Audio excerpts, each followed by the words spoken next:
What's up, Slammin' Lid Stews? I'm Quacker's Co, and this is a fish fry for Sockeye Station. For our cookware, we have the Splashy-matic, the Dark Tetradoolies, the Ballpoint Splatling, and the Rapid Blaster Pro.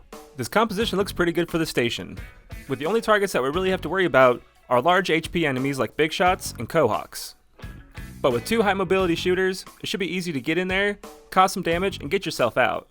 Sockeye Station is an incredibly paintable map, and the more of the tower that we have painted, the easier it will be to use. It's great for both taking out fish sticks and keeping an eye on all the shoreline, that way you can notice those priority targets as soon as they show up. And that'll be very important since we have the Rapid Blaster Pro. Its lower fire rate makes it a fantastic support weapon, but it also has it the easiest with taking out stingers. It also does a fantastic job on taking out fish sticks before they even screw themselves into the ground. So even though we have this really fun composition, make sure you keep your playstyle tight. That way you can be more preemptive with your moves and get these eggs moving just a little bit quicker. The next chance that we get to play on Sockeye Station will be Eggstra Work, so it would be a good time to get used to approaching the shoreline and figuring out ways that we can get eggs moving just a little bit quicker to get those higher egg numbers. And one thing to think about is we do have a Splatling in this composition, so just in case that player isn't causing some damage, we'll have to do some extra work with all these weapons to both take out enemies and move eggs. Alright, let's talk about the occurrences. On a Glowfly's occurrence, we have 3 shooters, so we gotta be really careful about getting into someone else's aim. And no matter what we do, we gotta make sure that we're remaining as a team, causing as much damage as possible to the incoming horde. Sometimes on Glowfly waves, it doesn't hurt to have someone there on the tower. It can create a really good opening in case the Glowflies start to target them, and then all the players by the basket can put in the eggs. But if you're staying on top of that tower, try to cause some damage to the Goldie while it's heading towards everyone else. It'll make it much easier for them to splat it by the basket. And since the eggs don't clutch together like they do on a normal wave, it doesn't hurt to splat as many Goldies as possible, that way there's more possibilities for egg locations. On a Griller's wave, we need to get that Griller all the way to the basket, that way it's easier to put in the eggs. All of our weapons can do some pretty good small fry control, so just make sure you're causing some damage to the Griller or to the small fry, and try to splat them quick, that way you can keep your eye out for where that next Griller is coming from. On a high tide Grillers and Glowflies wave, our gameplay doesn't change up too much from our standard tide, but always try to keep the area as painted as possible. Both the turf and the walls are super needed on a high tide, and hopefully you have as much of that outside tower wall painted as well. It can be a really useful spot to wall cling to get the enemies away for a moment, so keep an eye out for where you have those movement opportunities. On a normal high tide wave, we gotta make sure that we have a really fast response on all of our priority targets. Our high tide area on Sockeye Station is incredibly small, and if we have a player on that tower, there's a good chance that this whole map is covered in enemies. But remember those little sides of walls that you can paint on this map. They make it just a little bit easier to make approaches onto these priority targets. They also give you a little bit more of an option in case you get hit by an enemy and sent flying into the water. Try to catch yourself on one of those walls. It also doesn't hurt to have a really fast response on taking out Slammin' Steelheads, and Steel Eels. With how tight this map is and their ability to block damage, it'll be really helpful to get them splat fast, that way we can focus a little bit more on our mobility and staying alive. And if that fish stick lands right by the basket, make sure you take it out really quickly. That area behind the basket is a really good area to run away in case you're being chased by something. No enemy will be there unless one of us are there. So keep that area painted, that way you have an option right there by the basket. For a low tide at Sockeye Station, we still need to focus on luring our enemies, that way we can get easy eggs by the basket, but try to keep an eye out for those priority targets there by the shoreline. Try to make your response fast on them by using the sides, and then get yourself back to the basket area. It's really easy to get overrun whenever we only have 2 people by the basket and 2 people on the shoreline, so be careful about splitting up too much and doing too much work by yourself. And if your teammates are staying by the shoreline for too long, try to ping this way and get them back to the basket. For a Quahawk charge, our Ballpoint and the Rapid Blaster Pro definitely have the most awkward fire rate, so make sure that Splashy-matic and the Dark Tetradoolies are getting in there, getting those eggs and running them. But still, if you're in those turrets, keep an awareness about what's around you and try to keep yourself from getting splat. Try to keep those Quahawks at bay, that way it's easier to run the eggs. On a Mothership occurrence, since that Splashy-matic's range is just a little bit too short for taking out a lot of the Chinooks, it'll be helpful to run it around and get as much eggs moving as possible. It'd probably be best for you to stay near the basket, but definitely keep an eye out for where you have an opportunity to run some extra eggs. All the other players need to make sure that they're splatting enemies and running eggs at the same time. A good balance between both will make it just a little bit easier to get your egg numbers up and keep the area clear, that way you're aware of when the mothership is on its way in. All of the weapons can cause some damage to that mothership as long as they're on the tower. On a low tide mothership, it always works best to keep everybody in their own corner of the map doing as much damage as possible. But just like with the normal tide, that Splashy-matic's range is just a little bit short, so run it around and get those eggs in. On a Mudmouth occurrence, the Splashy-matic and the Dark Tetradulies have some pretty good ink efficiency, so try to keep them throwing bombs taking out those Mudmouths. The Ballpoint Splatling has some incredible lesser control power as long as you're using its close range fast fire rate mode. But no matter who's throwing the eggs or who's dealing with the lessers, make sure that you're splatting those Mudmouths as quick as possible, that way there's less lessers to deal with and more eggs to put in. On a Goldie Seek at Sockeye Station, we can keep our strategy of opening up the 3 gushers on the shoreline to give us the information to know whether or not it's right by the basket. But if the wave starts and you're nowhere near the shoreline, try to open up one of those valves as quick as possible, that way you have more information to go on. The quicker that we can find that goalie will give us more eggs. But you also need to be really careful about releasing all the eggs from the goalie there by the shoreline. Try to lead him around and get those eggs out as close to the basket as possible. The more time that it takes to do stuff here on a Goldie Seek, the more lessers show up, and then we'll find it harder to run the eggs. So just make sure your response is as quick as possible on opening up valves again, that way you can find the Goldie as many times as possible before the wave ends.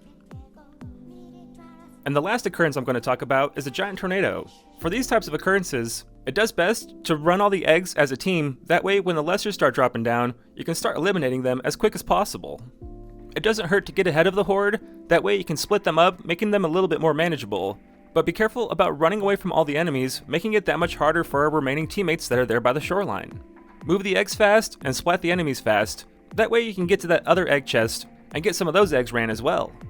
The damage output of this composition is definitely based on how well the Rapid Blaster Pro and the Ballpoint players are playing, so be prepared to do some extra damage to bosses or to splat some extra lessers, that way it's a little bit easier to win some of these matches. Alright, let's get into the cookware. Our first cooking utensil is the Splashy-matic. The Splashy-matic has some of the best coverage in the entire game, and that fire rate usually makes you want to get in and play a little bit more aggressively, but we have to be careful about that lower damage output that the Splashy-matic has. Keep some distance and use ledges to your advantage, that way you're not getting too close to enemies and you can keep causing some damage. As long as you're causing some kind of damage when you get in there to get some eggs, it'll be a little bit helpful for other awkward fire rate weapons to either splat enemies or to cause some damage too.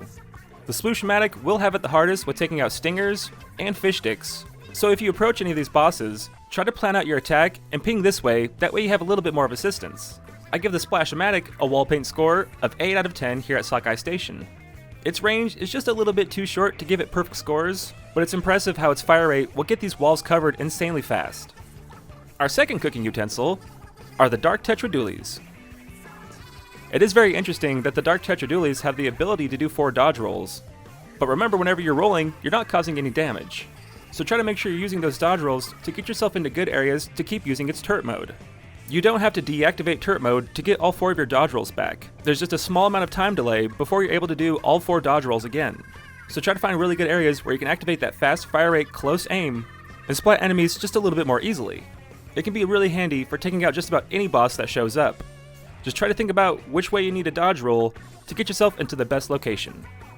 I give the Dark Tetradulies a wall paint score of 7 out of 10 here at Sockeye Station.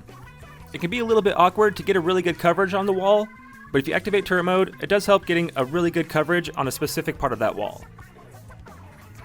Our third cooking utensil is the Ballpoint Splatling. Considering that we have 2 really good high mobility weapons, it wouldn't hurt to play the Ballpoint Splatling really supportively, using its longer range fire rate to cause some damage to enemies that are approaching your teammates there by the shoreline. But our other weapons do have some lower fire rate, so if you want to get the ballpoint in there and play aggressively, try to utilize its close range fire rate. If you charge the Splatling up all the way, you get more time with that close range fire rate. And you don't need to dip into the ink to start charging this thing up again, so as soon as you notice it going into that longer range fire rate, press the trigger and charge it back up and utilize that close range fire rate again. And you have 2 ways of telling whether or not you're in that close range fire rate mode. Both the reticle on the screen and the light at the back of your gun will let you know which fire rate mode you're in. But don't forget to be as supportive as possible and keep an eye out for what's going on there at the basket. Try to be as strategic as possible about how you're using the fire rate of the Splatling. It is key to getting a really good balance of our weapons in this composition. I give the Ballpoint Splatling a wall paint score of 7 out of 10 here at Sockeye Station. You're going to have to deal with that technicality of the ballpoint whenever you're painting walls, but considering how far its long range mode goes, you can paint some really good walls really far away, giving you some really good movement options. Our last cooking utensil is the Rapid Blaster Pro. One issue with the Rapid Blaster Pro on Sockeye Station is its range is just a little bit too short for reaching some of these stingers. so we need to make sure that we're getting ourselves into some pretty good vantage points to splat these enemies. On the right side of Sockeye Station is that one inside corner wall right there by that ramp. It's a really good spot to jump down and cause some damage to a stinger while you're on your way to the ground, and then 180 and paint that inside corner wall and get yourself out of there. And you can rinse and repeat that process to splash some enemies really quick. And we have a very similar situation over on the left side of the shoreline. That ramp on the double platform has an inside corner that makes it really easy to do that same kind of attack strategy. Get that rapid blaster in there to take out stingers. It'll make it so much easier to run this composition. But then you need to get yourself back into a supportive place where you can start causing damage and looking for moments where you can use your blast to cause a bunch of damage to a lot of enemies. As long as you're maintaining some kind of damage output on all the enemies, it'll make it that much easier for all of our other weapons to splat them and run the eggs. I give the Rapid Blaster Pro a wall paint score of 6 out of 10 here at Sockeye Station. Those mid walls are just the perfect size for the Rapid Blaster Pro to paint them in one shot. Unfortunately, it does take more time to paint these taller walls, but the ability to paint inside corners makes it just a little bit easier to get around on some spots on this map. The king to grace us with his presence on this rotation will be the Kohozuna. And the Kohozuna at Sockeye Station can be a little bit hard in case your teammates are luring the Kohozuna all the way there to the shoreline. And we have to be really careful about lingering on that shoreline for any amount of time. We want eggs to be near the tower or near the basket, and we want the Kohozuna to be moving in between both of those locations. It's really easy to lure him on top of the tower, and then swim through the grates, and then make him switch directions. That way it's easier to get at some of these eggs that we create. The Splashy-matic and the Dark Tetradulies will have it the easiest with getting really close to the Kohozuna to lure him into those locations. But our highest DPS is going to be with the ballpoint Splatling. So do your best to utilize that close range DPS that you have, and then whenever he jumps into the air, let it go into that long range mode and cause some damage while he's in the air. When the Kohozuna is in the air, that's our longest amount of time that we're not causing damage to the big fish. So no matter which weapon you're using, try to blend both attacking the Kohozuna and attacking enemies. That way it's easier to get those eggs to throw at the king. And the fish fry usually comes out before the stage rotation, so if you want to catch these updates when they're hot and fresh, make sure you subscribe and hit that bell. And if you want other fellow Grizzco employees to receive these tips, make sure you like and share the video. Bye-bye!